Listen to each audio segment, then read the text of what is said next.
ഈശോ മിശിഹായിക്ക് സ്തുതിയായിരിക്കട്ടെ.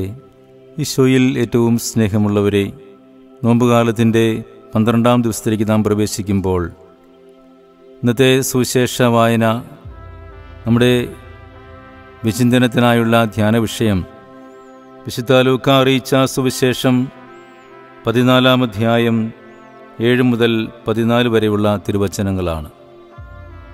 ഇവിടെ പ്രധാനമായും എളിമയുടെ സുവിശേഷമാണ് കർത്താവ് പറയുന്നത്. ക്ഷണിക്കപ്പെട്ടവരോടും ക്ഷണിക്കുന്നവരോടും ഉപദേശം നൽകിക്കൊണ്ട് കർത്താവ് എളിമയുടെ സുവിശേഷം പങ്കുവയ്ക്കുകയാണ്. ക്ഷണിക്കപ്പെട്ടവർ എപ്പോഴും പ്രമുഖ സ്ഥാനങ്ങൾ തിരഞ്ഞെടുക്കപ്പെടാൻ പാടില്ല എന്ന് പറഞ്ഞുകൊണ്ട് എളിമയുടെ സന്ദേശം കർത്താവ് നൽകുകയാണ്. നമുക്കറിയാം, ഈശോയുടെ ജീവിതം മുഴുവനും ജനനം മുതൽ മരണം വരെയുള്ള അവിടുത്തെ ഈ ലോകത്തിലെ ജീവിതം എളിമയുടെ അടയാളമായി അവിടുന്ന് അവതരിപ്പിക്കുകയായിരുന്നല്ലോ.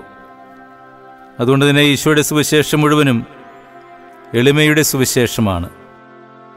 പ്രമുഖ സ്ഥാനങ്ങൾ തിരഞ്ഞെടുക്കാതെ നാം സ്വയം താഴാൻ തയ്യാറാകുമ്പോൾ മറ്റുള്ളവരുടെ മുമ്പിൽ വെച്ച് നമ്മൾ ഉയർത്തപ്പെടുകയാണ് ഉണ്ടാവുക.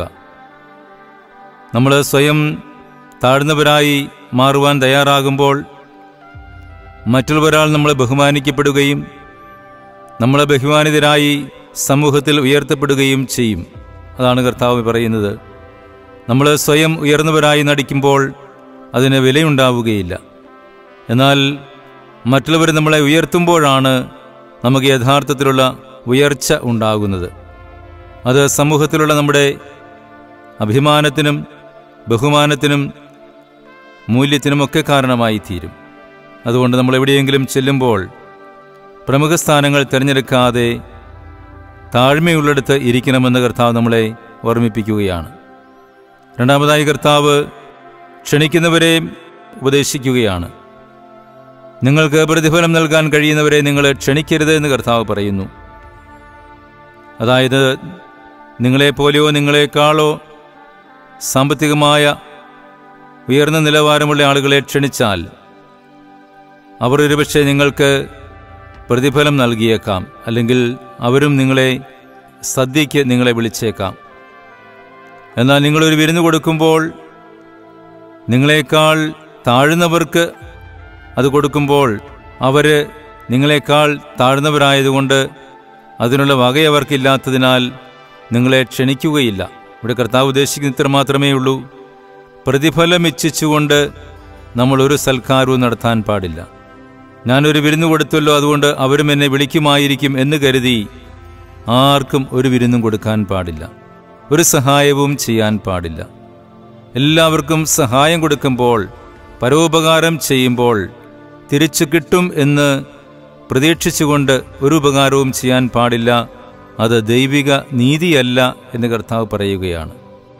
സഹായിക്കാൻ നിവൃത്തിയില്ലാത്തവർക്ക്, തിരിച്ച് സഹായിക്കാൻ നിവൃത്തിയില്ലാത്തവർക്ക് നമ്മൾ സഹായിക്കുമ്പോഴാണ് അവിടെ അതൊരു ജീവകാരുണ്യ പ്രവൃത്തിയായി മാറുന്നത്. അതുകൊണ്ട് ഇല്ലാത്തവർക്ക് ഉള്ളത് കൊടുക്കണം എന്നുള്ള ഈ നോമ്പുകാലത്തിൻ്റെ ചിന്ത, അതും ദൈവിക നീതിയുടെ ഭാഗമാണ്. അതുകൊണ്ടാണ് 14-ാമത്തെ വാക്യത്തിൻ്റെ അവസാന ഭാഗത്ത് കർത്താവ് പറയുന്നത്: നീതിമാന്മാരുടെ പുനരുത്ഥാനത്തിൽ നിനക്ക് പ്രതിഫലം ലഭിക്കും. എന്തുകൊണ്ടാണ്?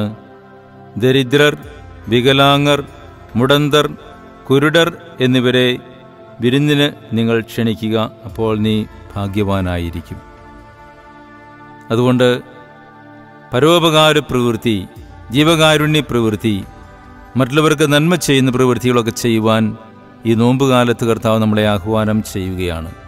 അപ്രകാരം എല്ലാവർക്കും നന്മ പ്രവൃത്തികൾ ചെയ്തു കൊടുത്തുകൊണ്ട് പരോപകാരികളായി മാറിക്കൊണ്ട് നമുക്ക് ഈശോയുടെ ആ ഒരു എളിമയുടെ ജീവിതത്തിൽ പങ്കുകാരാകാം.